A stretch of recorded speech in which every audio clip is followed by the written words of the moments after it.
Yes. Well, welcome to Mentorship Live. I'm excited for everyone who's already joined. Today we have, I should introduce myself. I always forget to do that. I'm Jacqueline Wittes, and overcame a 20-year employment gap and love to just pay it forward by helping others do it quicker. And today we're talking about turning your passions into side hustles, which is also extremely exciting because it kind of gives you that the sky is the limit and everybody's an expert in something perspective. So, what is that thing, and can you monetize it? How do we go from here? So to lead or take this conversation, I have Selena Conmackie here today. We met through LinkedIn. One of those, you see somebody comment, and you're like, they look cool, and we connect, and here we are. So Selena, would you like to give a little bit of an introduction? What do you do? And Yeah. Well, first of all, Jacqueline, thank you so much for having me today. I love to say aloha because I am actually a native Hawaiian. I hail from Oahu. I am a military spouse, so I'm not currently home in we call Texas home right now, very far away from Hawaii. But I'm a WordPress designer and a digital strategist, and a mom, a wife, all the things. And I've kind of moved into this phase of like the education portion of my business, which I love, like doing stuff like this. I love talking to people. I love encouraging people because I think people that are just interested in it, like that they just need somebody to light the fire, right? So that's what I love doing. So I love being kind of the like, let's talk about it. So yeah, that's what I do. My business is called Hau'oli, Socially Inspired. Hau'oli means happy in Hawaiian, and I'm excited because it reminds me daily. It's actually my father's name, and he passed away when I was in high school, and so kind of it's like a little tribute. And then I also named my daughter his Hawaiian name, and so kind of there's like this duo of making him proud. And like right behind me is actually a really fun photo. My dad was actually in the hotel business as a general manager. And back in the 70s, which will kind of age me, I know I look 21. However, in the 70s, my aunt, his sister-in-law, found an old marketing photo of him in a hotel pool. And my mom was like, it's actually the front pond. And he went in yucky stuff, but he had to appear because that looked better than being in the actual pool in the back of the hotel, because it was tropical, like I'm from Hawaii. So anyway, I'm here today for all the things. I do have an icebreaker because I don't want to be the only one talking or chatting. So I'm going to ask a question. Jacqueline and I were like, yeah, let's do icebreakers. So my first icebreaker question to you is, okay, and bear with me. There's a like rhyme or reason, right? If you could make anything in your life a side hustle, what would you do? And I mean, like, go ridiculous. And I'm going to give you some examples: a pickle jar opener, a garage door closer, a Gmail to zero inbox hero, or a coffee foam maker. Like, I just want you to think about something that you're really good at and pop it in the chat. And I just kind of want to see what you come up with because I'm really curious. So ready, go. Something, anything in the chat. I'm typing. Yeah. I have an answer because it is like the end goal of business. It's like I want to do small side hustles to fund the larger thing in my head. Right. Okay. I see customized grilled sticks. Love. Oracle readings, jewelry. Love that. I mean, it can be anything, and nothing is ridiculous. A travel website that fits a unique sector no one is doing. Love. Weird smells. April, love. You know what? And you never know. Like, what if somebody's like, I don't know where it is, and you're the only person that can smell it? They will hire you. You could get paid for something like that. I think those are called sommeliers, right? I'm right. Supporting others. Terry, I promise, not hard. I think about something you did today. Like, did you open up the can of, coffee really well? So, okay, I love what you said. And I think this kind of segues, right, Jacqueline, into kind of like, for me, if I can just jump in, is what is a side hustle, and how did my side hustle become my full-time business? And a little background, like I said, I'm a military spouse and I'm from Hawaii. I had a 20-year career in the restaurant industry. I started as a hostess, worked my way all the way up to director of sales and marketing. I had big corporate clients for our corporate chain restaurant. Then Jacqueline knows, and I don't know if anybody else is military affiliated here. I married my Army soldier. Okay. And I left. We all know how that happens. And I went from Hawaii to the middle of Louisiana. And if anybody's in the Army, I went to Fort Polk. And if anybody knows Fort Polk. Yes, Devin. I think, are you there now? Are you? No. I'm in Oklahoma now, but we spent 3 years at Fort Polk. I know that pain. You know, right, Devin? So I went from a very modern town of Hawaii, Oahu, to Fort Polk, Louisiana, where Walmart was the mall, unless you drove an hour to Alexandria, which there was a dead mall, basically. And I realized, like, okay, what I had worked 20 years for, I could not find in the initial area. And so that's kind of like how I ended up. I never, ever thought that I would own my own business. It was never, ever on my radar. And so because I was a little older, I was 40 when I joined the military community. My husband also had been in like about 17 years. So we were financially okay if I didn't work right away. And so in that time, I thought, oh, I'll be a housewife, and it's not in my DNA. I don't know how to not hustle, work hard, whatever, all the things. And so I went back to my mommy blog that I had for also 20 years. And it was very different from when I started it in the 90s to how I did in the 20s. And so when you publish, it doesn't just go to an RSS feed. There was all these skills that all of a sudden I had to learn, which was, oh, you need to put this on Twitter, and you need to put this on Facebook, and you need to put this on Instagram, and you need to join linky parties, and you need to do all these things.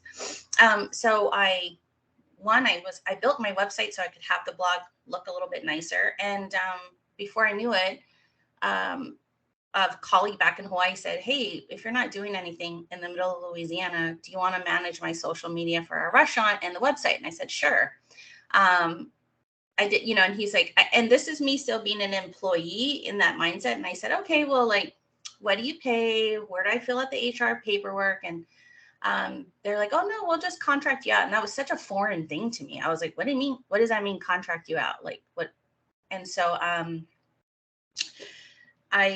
my husband and I together looked at what you charge for that service of being a social media. And I remember showing the proposal to my husband. He goes, are you sure you can charge that much? And I said, yes, apparently. And I did. And so that birthed, the kind of like the start of this like new career that I was in. And interesting enough, right, it still involved the industry that I had 20 years of experience in. So like the messaging I could understand, the systems that a restaurant has in place, I could understand. So, but again, this is because I was a mommy blogger, and I wrote just to kind of journal, and who knew, right? And that's why I asked, like in here, like, are there things, because it did take 20 years for me to start my own career, not knowing that skills that I have could actually generate income. And that's where it is. And so I'm just curious, everybody here, well, if we're on military affiliate, obviously, right? Are you running your own business? Do you work for someone? Like where are you at in this phase of your life? I'm just curious. I'd love to know. I know we have Mariana does work for someone because she was the previous guest. But I also had business for years because I'm military spouse too. And I had like 5 different ones with MLM. Mm-hmm. Plus I had where I started my own jewelry, and I was a vendor at different places. Yeah. And I was a vlogger kind of thing, spiritual stuff. And then I was taught for Boots to Business in Arizona. I have a vast career. And then right now I'm in the process of relaunching my business, because I don't ever want to work for anybody else again. And I say that, and it goes in cycles. Yeah. No, you know what, Mariana, I am so with you on this. I think having done this now, I'm also a mom. And so I think the ability that I have running my own business now allows me not to have to ask somebody permission to go see my daughter in a concert that is during, normal office hours. I don't have to ask somebody if I can take this vacation and that it's going to impede on somebody else on my team, because I like, there's all these extra things for me that I'm so with you on. That is, I don't think I could ever go back to that way unless they paid me a lot. Maybe, I don't know, maybe we'd have to sit there, right? So Right now, though, I have a boss who is former military too, and we don't have to ask him because he trusts us and he knows the military and everything. So I had an event today. My daughter is homesick, and I didn't even have to ask him. I just said, I'm not going. yeah, That, even though I don't get paid as much as I should, that was worth way more to me right now. But now I'm at that point where I want both. yeah. And I have the opportunity to build something. So that's where I am at. Yeah. I love that. See, and then there are some comments in the chat of Terry's been a military spouse for 19 years and recently pivoted into Salesforce admin career. April used to have did her own crochet business while at Fort Campbell, and I love the ride the Cricut machine business way pre-pandemic because yes. Yeah, I know. April, I'd be happy to tell you, my daughter and I actually just, we just bought this like a wobble. I don't know if you've heard of it, but it's like a beginner's crochet thing. And so just something for me and my kids to do. She's 15, so she's a teenager. I have to like figure out something that she will sit down with me for more than like 30 seconds. So, yeah, we'll let you know how it goes. I do crochet, but man, I cannot, I miss my space. I'm like, oh, this line is 12 and the next line is 14. I have no idea. I swore I counted, All right. Yeah, I've been doing it for like, how old am I now? I've been doing it for about 26 years. Yeah. My gosh, that is awesome. I learned when I was a preteen. Yeah. No, I try. I love all these, like this, especially military spouses, because we all have that eclectic, weird background of let's just try and contribute to the family while we're in this temporary place, right? So, you did allude to this a little bit, like, you talked about freedom and whatnot, but is that the why of side hustle, or is there more to it? In the last month, I've been asked that question a lot, like, what was my why? And I realized, like, kind of, that I do enjoy working. Apologies. I do enjoy working, and when when I work, I think it's an identity that I really enjoy having. And I don't know if it's like the laborious part, but I like kind of that identity that I've contributed to something and in the workforce, and I realized that's one of the hats that I really, really enjoy wearing. And when I was given that opportunity by my husband, like, hey, just take off, I went a little stir crazy. Like, I remember sitting down after I had dreamed for 20 years, you guys, to not work, I think, because of and so when that first 6 months I sat there in our home in Fort Polk, and I kind of felt like something was missing. I needed something a little bit more. And I realized, so the why for me, it's evolved, right? Like, I think initially was because I wanted to have more freedom to be with my family, if there was anything. And then I realized when I really looked at it is that I really enjoy just being part of some kind of workforce, and I love being around the people that are innovators and creators and inspirers. And I really enjoy it. And so I don't know. I might be that like 95-year-old lady, like that one woman that's the fashion, and she's still doing her thing. And I don't know. I might be that old lady that's wants to build your website just cause. I don't know. I was having that conversation with my husband last night on just that feeling of contributing and continuing to do those things because they're fun for us. So I concur with that one. Right. And now I was on a call once, actually, I think this is where April and I met. And somebody had put in the chat, like, well, what if I have nothing to contribute? And that statement actually broke my heart in a really profound way, because it speaks not just to, it speaks to self-worth, and I remember someone quoted, I think in that time, like, you're mundane. It may be fascinating to somebody else. So what about if anybody's on the call and they're kind of like, oh, I would love to do a side hustle maybe, but I don't think I have anything I can contribute. Do you want to speak to that a little bit? Yeah, or even pop it in the comment Mhm. if that's safer, you know? Yeah. Okay, I will speak until somebody interrupts me. I just want so, it's such a true statement that you said about self-worth. I know that um, in the beginnings of my business here, I sat back in the back of the class a lot and I really wanted to raise my hand and answer a question if anybody understands that. But I didn't because I was scared that I was not good enough, or, I mean, this is like the last mentorship class you had on imposter syndrome, right? I fully thought I was not good enough to contribute, or I was not good enough to share a skill, or maybe my skill wasn't important, which he said. So um, I want you to raise your hand and I want you to come to the front of the class and say, like, answer that question Jacqueline just asked. Like, do you feel that you do you feel you do have one and you're not sure if it's worth a side hustle energy? If nobody here on that call feels that way, amazing. So, but I'll raise my hand and say something. So thinking about side hustle energy, I don't know if this is exactly answering your question, but maybe feeling like it's totally worthwhile socially and as like a passion, but balancing that with changing needs in a family and needing to provide like a primary income suddenly that you have maybe depended on your work being a secondary income and now it needs to be a primary income. And how do you balance like figuring out how to keep this passion that maybe isn't really enough to pay the bills with doing work that you still care about deeply and that will kind of be that work.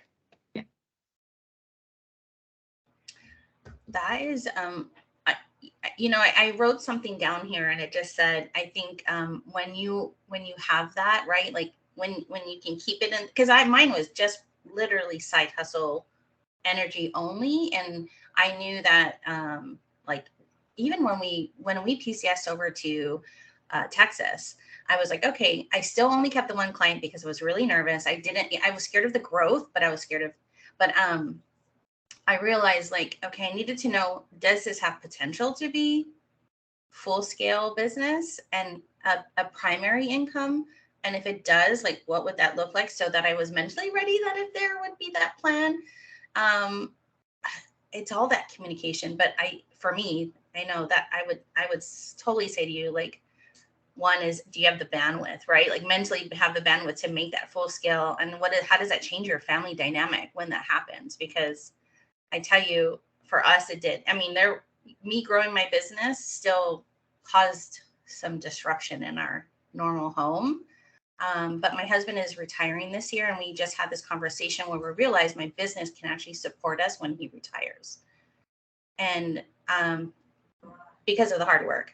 So I think it's just like important to have those conversations, right, with you and your spouse, and say, hey, I love what I do. I also don't want it to not be passionate for me anymore either when it becomes a full scale. But, are we on board with this? And because I think, right, for that service member on the flip side, I don't know. Mine was very supportive. He's like, okay, yeah, I'll do all the stuff. I'll clean the house. I'll do this.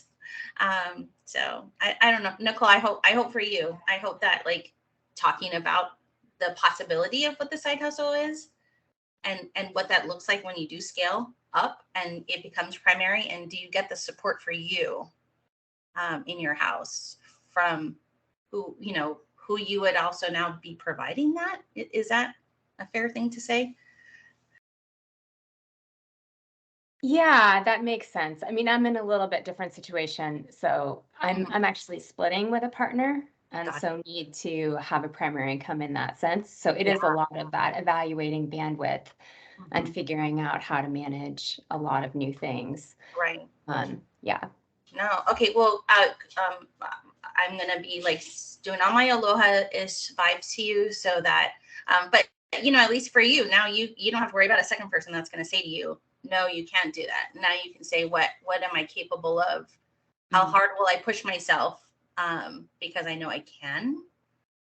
Yeah. And a lot of these things, because I am in the thing where I have a full-time job, and it takes time away. Like, could I have launched my first little course way faster if I didn't have a full-time job? Absolutely, I could have done it in a week.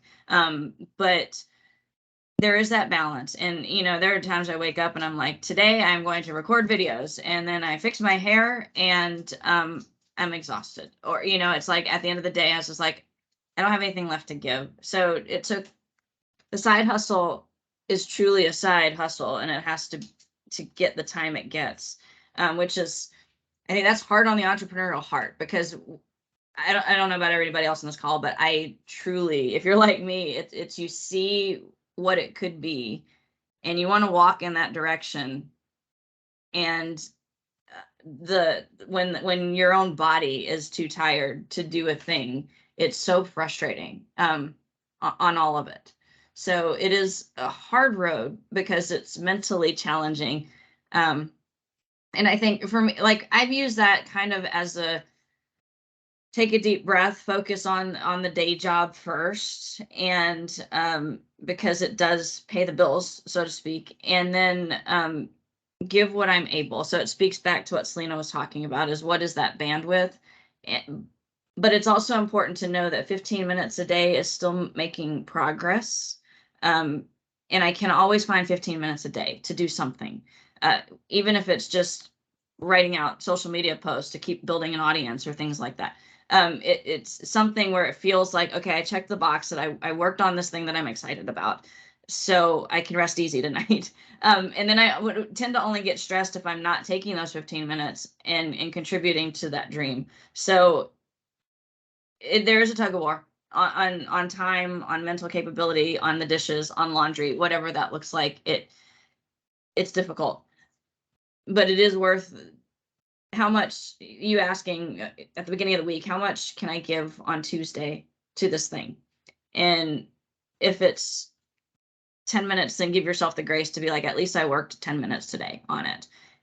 And that also gives you time to, so a large part of it, and we can even get to that some, because you've talked about how you did social media marketing. Some of it is really, truly making sure you're adding your audience, so that when you launch, when you have your thing, you have someone to tell that it's there. And in some ways, I probably moved a little too fast because I don't have the strong, huge following that would immediately convert sales. But I got 3, and that was super exciting, is to get 3 with a small audience, because now that gives me the promise of, well, when I get to the 12,000, the recommended 12,000 followers for a side hustle, I already have somewhere to point them to. And that's kind of what drove the side hustle to begin with, is people were constantly messaging me, and still do. How did you close the employment gap? What did you do? What can I do? How can I? And I was like, I don't have the bandwidth to spend 15 minutes for every 15-minute call that I've been asked to do. So that's why I started this, was to get, how many people can I get into a room at once so we can have the conversation together? And if the people have specific questions, I can answer them, and things like that. But also the course is inspired by the questions that I get, because I just don't have I don't have the bandwidth, as much as my heart wants to be there and have all the time to go over all the asks. It's just not there. So it kind of led the side hustle based on what people were asking. And that's when I started seeing there's a market there for this thing. And, my goal is not to, maybe I want to replace a tech job. I don't know. It's just like, I just want to help as many people as I can. And I think that's part of the side hustle too, is who are you helping? Who are you giving to? I don't want this to be an expensive thing that a job hunter can't afford, because that to me is an insult. When I saw a lot of some of the similar content offered for $600 a pop, I'm like, what job seeker has $600 to maybe be successful because of individual circumstances? So I had to, that's not who I am. I don't want to gouge people. I just want to help people. So, and, I think sometimes it's like, lead with helping and find those people you can help, maybe. So I don't know if I'm wrong, Selena. I would love to have a course correction on that. No, I love what you said. And I think, for me too, I think it's just being really real with yourself and doing that check-in and saying, we talked about the bandwidth, but and I wrote here, right? if you really want it, you'll find a way to make it happen, and you push your bandwidth because you're so excited about it. And there's that adrenaline of like wanting to do more. But I think just having like that real conversation with yourself, right? Okay, how much do I want to give? I'm with you 100%, Jacqueline. I think a lot of the way that I really started to build my business was I was doing value-based content, value-based services, in the sense of like, I wanted to know for my worth, right? If that's what I wanted, so I just said, oh, I gave away stuff for free, like in the sense of I wanted to know if it was valuable. And I don't know if it's my culture, and we're from Hawaii, we're very giving people. And so I don't know if, and I can tell you that has been a big reason why I was able to build my business, So I just looking at those value-based, the ways that you can offer, whatever it is about your product, like April with crocheting, right? Hey, here's how you can help yourself not do adding an extra line when you move up, right? Just little things like that. Oh, I don't know if my videos, if it's stopped, but I'm here.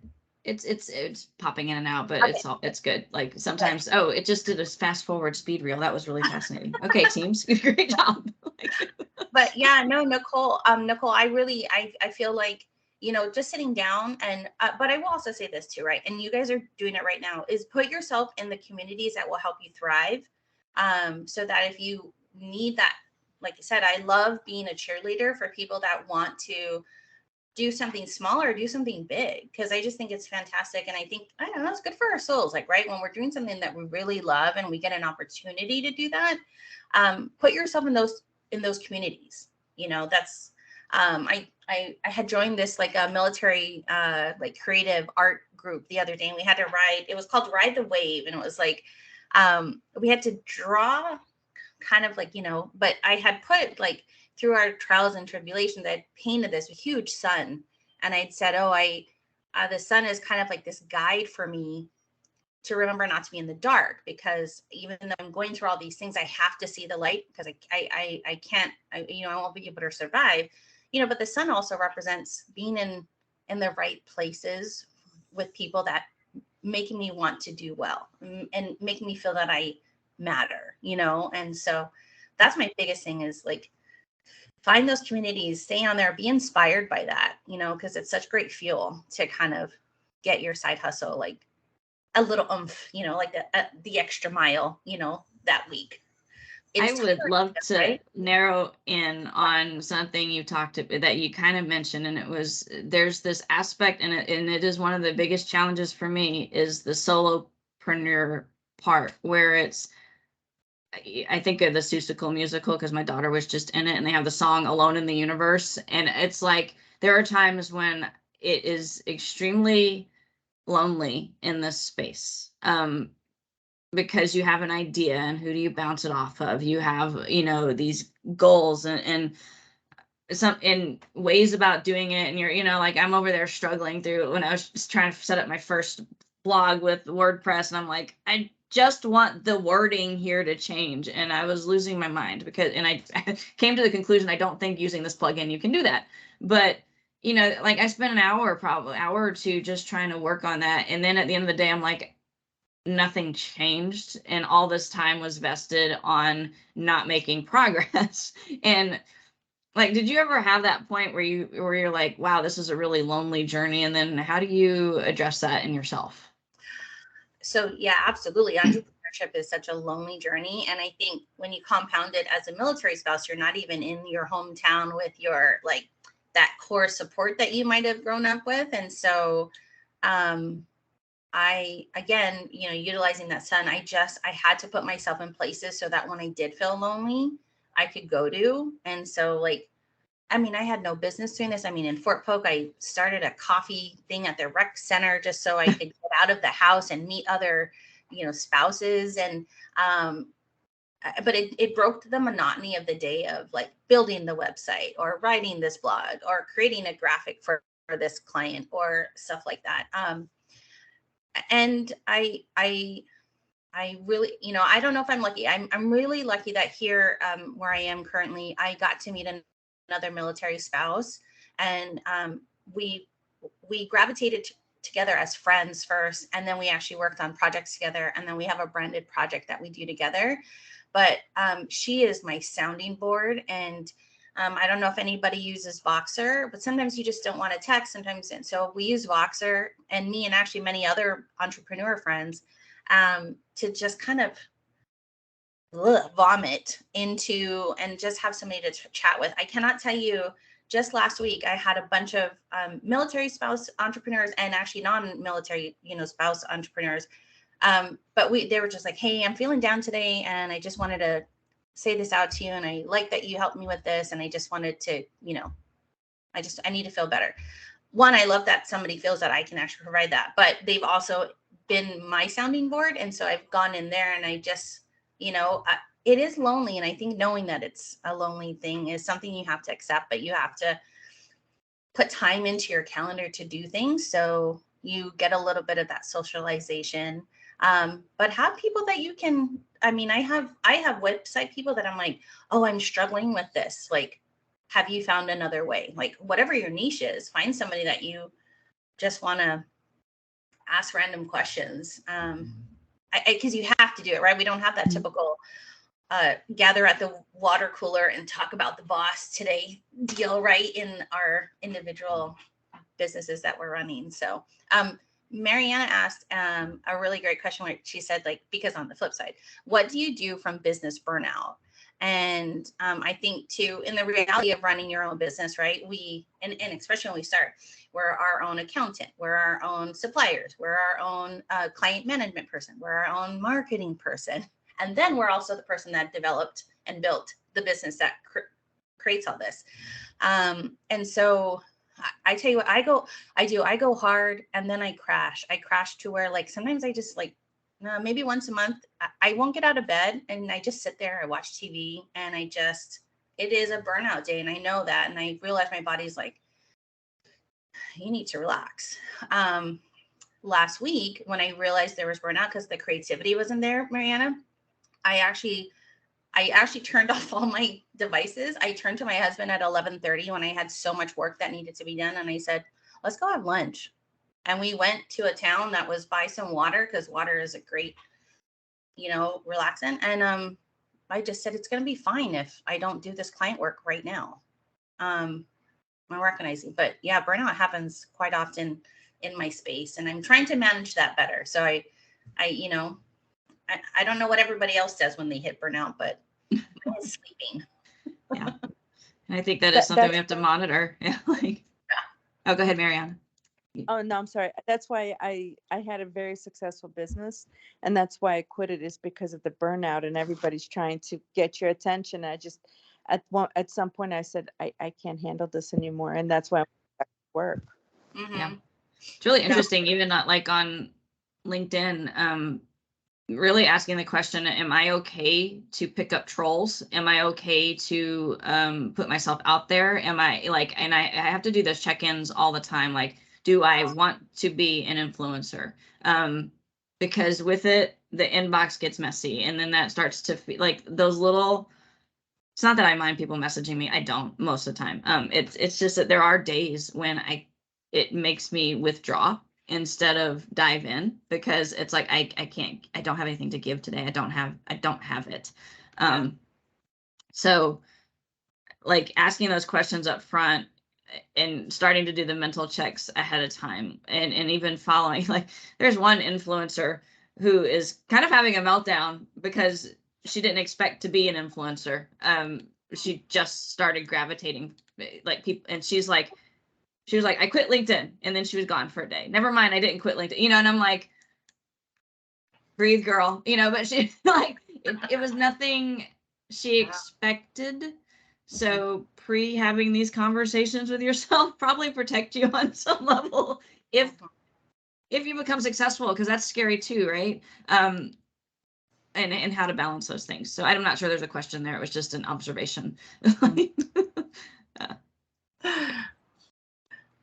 So if we're going to start a side hustle, like, what are some basic first steps? I mean, for me, it'd be like build a list, you know, like, so, Right. Right. Okay, here's what I, and I know this is important because I did it backwards, and I realized that I was finding, decide how you're going to receive payment for your service. What is that process going to look like? Are you using a software? And I say this only just because when you get going, sometimes you don't have the bandwidth to learn something new, which is, oh, I need to do this form. How are you going to keep track of your products and service? I just say, if you can organize yourself before you start this side hustle, because that's in tuned in how it's, you know, you already have that system in place, the goings will be a little easier. And, you know, and I think the onboarding process, right? Look at start to finish. What, like, if your client hires you, let's say, okay, April sold a fantastic Cricut designed tumbler, right? Okay, what's the process like for the client? Because at the end of the experience for them, they're going to write a review that can reflect on whether you're going to have future sales, because we all know those people, a bad review is the first thing somebody will do versus a good review. So look at the onboarding part. Those are my, if I could have told myself when I went back, I know I would have saved myself a lot of frustration of, I was trying to create systems in the middle of selling to a client that I didn't expect to, you know, like I knew I was going to do, but I didn't think about it. So I feel like creating that system for you, and knowing that you can evolve it as you go, as it builds. But I think those are the basic first steps, because you did it because you want to make money. So make sure you have that set in place, you know? I love that, because often, especially if you're a giver and you just, I mean, it's true. The same course that I will charge for today, I would give away at the same time. You know, because it's like, I want to share that knowledge with people and help them. So and I actually had somebody that stopped me mid-sentence when I was saying, I don't know if I should do this. I don't know if it's worth, you know, like, I don't know how much to charge. Like, will anybody even buy it? And she's like, stop. Know your worth. No, like, you went through the journey to get the knowledge. It's okay to ask for somebody to pay you for that. Because you're going to save them so much time and so much trial and error. Yeah. And it's true. Like, had I had my own course when I first started, say, LinkedIn, I would have not messed up so gloriously at the beginning. So, you know, and I have to accept that that's, if I look at what, you know, my own company values for my per hour basis, I'm still charging less than what they would give me to sit on a phone and consult with a customer. You know, and it's like, it's okay for me to say my hourly salary is this thing. And to get that, I must sell this number of things because I know my worth. And I think sometimes we don't pause and ask those questions, like, what is this thing? Even April on crocheting, like, you could do a whole digital course on how to make a cute little doll. And one of us who's like, I've always wanted to learn how to crochet, will buy your course to learn how to make a cute little doll, because it's something we've been putting off. And now you've given me an opportunity to invest an hour of time to learn, like, why are there 55 different size crochet hooks? I don't get it. You know, like, I don't even know where to start buying yarn. Like, what's a good one? Which one's, when am I going to throw out the window? You know, things like that. You built the expertise, so you can share it. And it's kind of, but it's partly hard for you because you love doing it and it's a hobby. So you're like, nobody's going to pay me $10, $20, or $50 to learn how to crochet a doll. Actually, yes, they will. Like, people will. People will. See, you give it away. I know. We do that, right? We give away the thing that people would pay for, and it's hard. That, you know what, too, and the reality, and like the reality, like, I mean, running a business is like hard, and it's different, and it's not something that, you know, I tell you what, they did not teach me in high school how to, this is how you open up your business. These are the ways to legally register yourself. These are, you know, that is not things that I learned. And so I I totally get it. And I think that beginning part where you're like, oh, I can make money, you know, it's not just a Cash App exchange, but it's like, I will send you an invoice. Yeah. And Yeah. the name is on it, you know? And so, yeah, I, you know, give yourself grace too. Right. But again, and just know that you have like resources somewhere.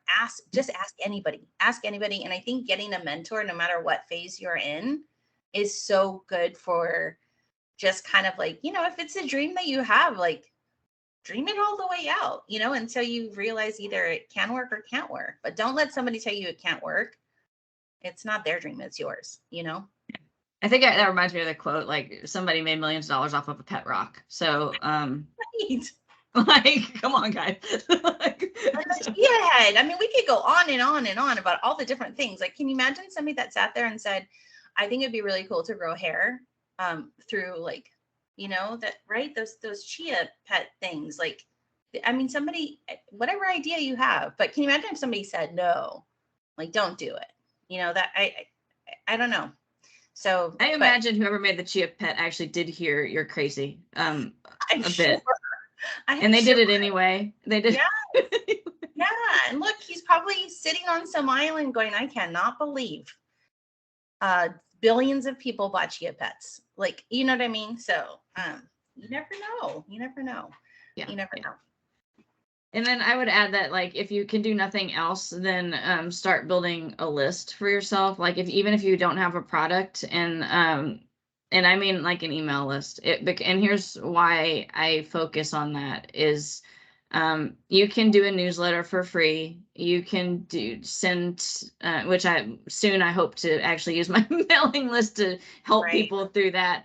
But once you get someone's email address, they are your customer, and you can build a relationship with them, and you can determine how that looks. And I'm not saying they have to be paying customers. You can give free content forever. But one day you may decide, you know what, I've been giving this free content and people love it and my list is growing. I'm going to write a book. Well, all you really have, if you have a list of 5,000 people or 10,000 people, and you're like, I just launched my book today, they're already your fans. They've been with you through your newsletter for 5 years, 10 years, however long that book took to write. Mm-hmm. They're going to be the first ones that are like, wait, put all this in a book for me to just consume. I'm buying it. And, you know, and you don't have to then, how am I going to find anybody who will buy this book? Do I need to go on book tours? Do I need to do this? You've got your list. So I was challenged, and I've pivoted to different industries. Back when I was a personal trainer, to just try and add 5 people to your list a day, and I didn't do it. You know, and now I don't know that would go well with career gaps and pivots and all that stuff anyway. But I did cut off the potential on anything fitness wise in the future that I could have had. I could have had momentum. I could have had I was a personal trainer and now I'm doing this thing. Do you want to follow that journey? Here, sign up for this list. And then, you know, maybe the 5,000 people I had, I would have grabbed 200.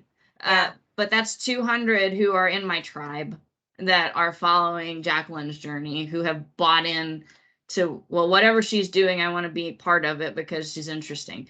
But I told myself I self-talked myself out of building the list. And there are a lot of products that you can use for really inexpensive, just to do a landing page and have people sign up for your newsletter on, we keep using you, April, but on crocheting. No, that is, can I tell you how excited? I'm so glad you said that, Jacqueline. So of all the types of platforms and marketing, right? Your email list is yours. You own that list. But say Facebook decided to close down and that big 10,000 group that you built goes away. Guess what? They were Facebook's, they were not yours. And so goes all those people. Same with Instagram. So an email list is so important, I think, because like I said, I remember last year when Instagram went down and like literally the world stopped for that day. And it was like, oh my gosh. I cannot tell you how many emails I got though from people that I followed, right? Like that I was on the list. Hey, don't worry, Instagram is down. However, you know, we're here. You can contact this way. We don't know when Instagram is going back up. So I love, Jacqueline, that you said that. And I would tell you, if you're like, I don't know what to write about, can I share my favorite tool with you guys that helps me build content is Answer the Public. If you go to answerthepublic.com, you type in your niche. So say April, crochet, right? And then make sure you mark US or whatever region you want it to be. And what it does is it populates questions that are asked on the internet that you can now go and answer as all of your content, because that is what people are looking for. Yes. Yes. I yes. had no idea this was out there. Like that is my thing that I have. I'm gonna put that in. No. I'm gonna actually put a sticky note on my computer so I can go. And whatever field you have. I mean, I even actually I don't know if I can even share a screen. I actually did one today just for Side Hustle, and I can kind of show you. Does it let me? Am I able to share a quick screen here? Yeah, there's a button on the right where it says share, and it'll let you share your screen. Oh, got it. Open share tray. Ooh, okay. But I love that. Okay, so I really love that tip. Yeah.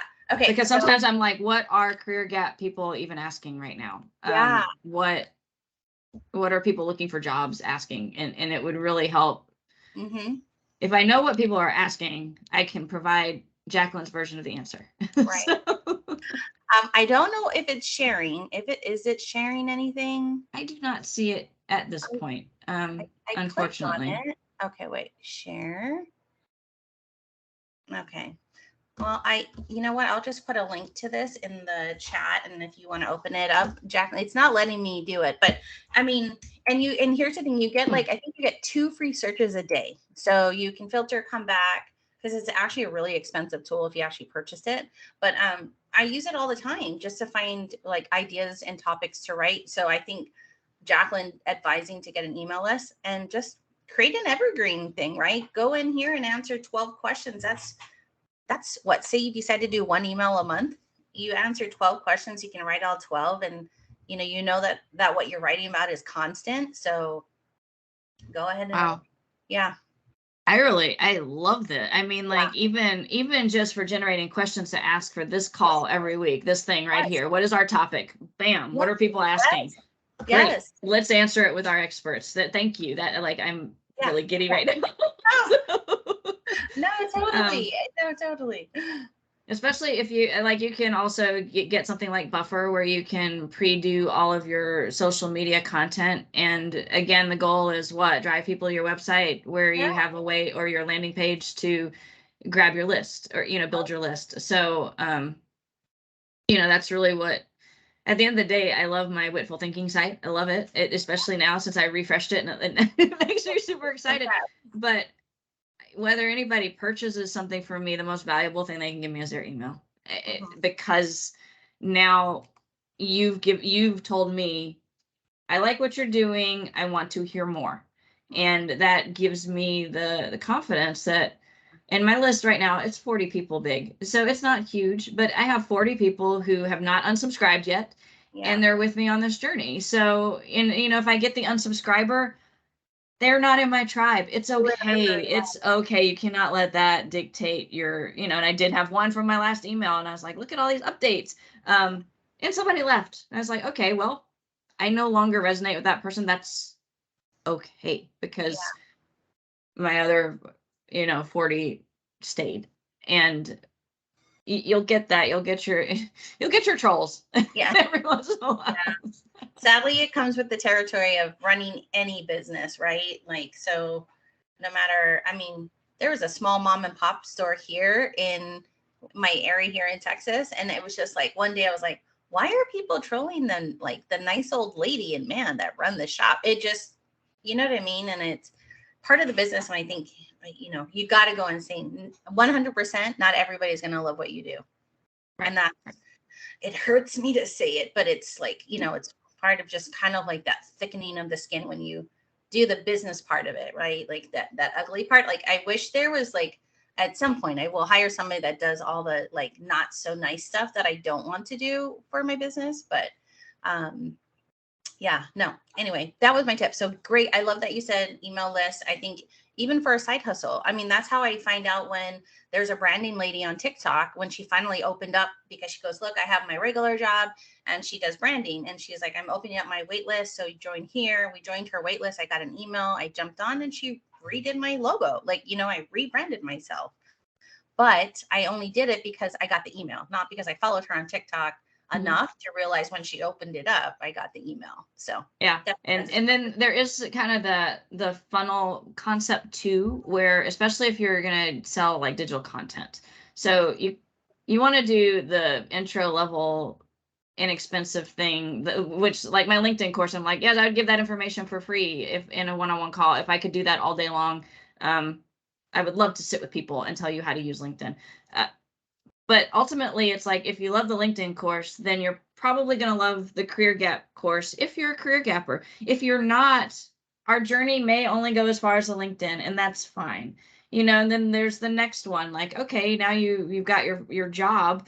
Let's onboard you well with the 30, 60, 90 days. And and each one can be a little bit increment price up to where one day you have the retreat where people are willing to come to pay $5,000 to spend the weekend with you. And that happens. And it's like, that's really what I would like to do, is just travel the world with people who are on my tribe talking about cool things like, how do you start your own business? How do you onboard other people? How are you a good, how do you manage people well, which I can't speak to that yet, but one day maybe. So it's like, I like to call it kind of there's a book called Sticky Church that we read, that we looked at with my church. And it was the concept that there's always somebody ahead of you on the journey, and there's always somebody behind you on the journey. So follow and learn from the people ahead of you and drag the people behind you along. So while I'm not even great, I've only onboarded a few times, but I learned enough lessons in how I did it wrong that I'm like,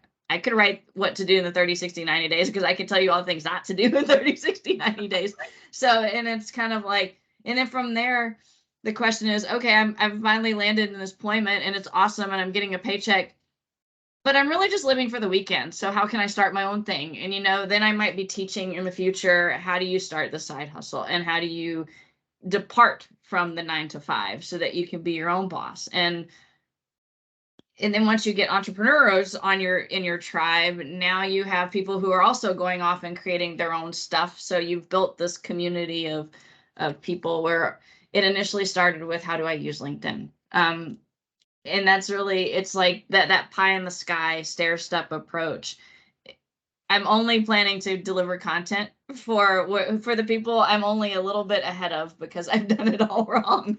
So wait till I get to the build your own business thing, because I have started and stopped, I think, 4 small businesses at this point. So I have a wealth of what not to do. But we are getting close to time. So I want to give you, first of all, anybody is welcome to drop their LinkedIn profiles in the chat. Please connect with each other. That's one of the things I love about this, is that we can grow a network together. And then Selena, if you had any last minute thoughts here, I'd love to hear closing anything. Yes. Okay. Sorry. My computer froze. It said I've talked so much today. No, I just, I do, please connect with me on LinkedIn. I would love to kind of like continue the conversations and see where you are in your journey. And if you just need an extra cheerleader, please connect with me if we're not already connected. And again, my biggest thing is just put yourself around people that want you to thrive. Like, find those communities. And if you know that they are not going to support just even a question, I don't know, get out of there. Because I think, you deserve a chance to kind of be heard and guided, and, you'll come to your own fruition if the side hustle will work or not, so, but just, yeah, that's my parting words, have a beautiful Friday. I really am so glad, Jacqueline, that we got to connect on LinkedIn, and then we got to kind of come here and talk with everybody. And so I'm kind of bummed, though, that nobody picked like a pickle jar opener as a side hustle, because I bet you could easily say, hey, look, I'm a jar opener. And can you imagine all the people like on like Facebook group pages, like, I need to hire you, just like, what is your charge? And like, you did that, like, that's so funny you say that, because as a wedding gift, like 20 plus years ago, my grandfather gave me a safety jar, and I'm like, awesome. That is one of my most used and loved tools to this day. And it, like, so the pickle opener, is a wonderful, like, I think it didn't survive. I don't know if safety jar is still out there, but everybody needs one. And you just never know. Like somebody really just made this thing that has a little plastic thing that stops the jar, and it has a lever, and it's just simple mechanics. It's still my favorite. Like I'll like pass that. I'll have to put it in my will because my kids are going to eventually fight over the safety jar. But somebody thought somebody needed it and they created it. So don't doubt what skill you have and how big it could become. Yeah. So. And I should say that I realize not everybody's there yet, but if you are there at any point and you have questions, I'm building that community too of people who just know that there's more out there, you know, which makes me, I know all my LinkedIn posts are so all over the place because I have my long-term vision of what is the list I want in 2 years from now. And it's entrepreneurs and career starters and, you know, all those things. So maybe my market is too broad, but it's okay. I'll figure that out as I go too. So it's a journey. It's a journey. Yeah. And Selena, thank you for being here and giving us time today. This has been really so much fun. I really love your insights. I love your passion for what you do and how much you give freely. And I wish you every success in your business. Thank you, Jacqueline. Thanks, everybody. Yeah. Selena, what years were you at Fort Polk?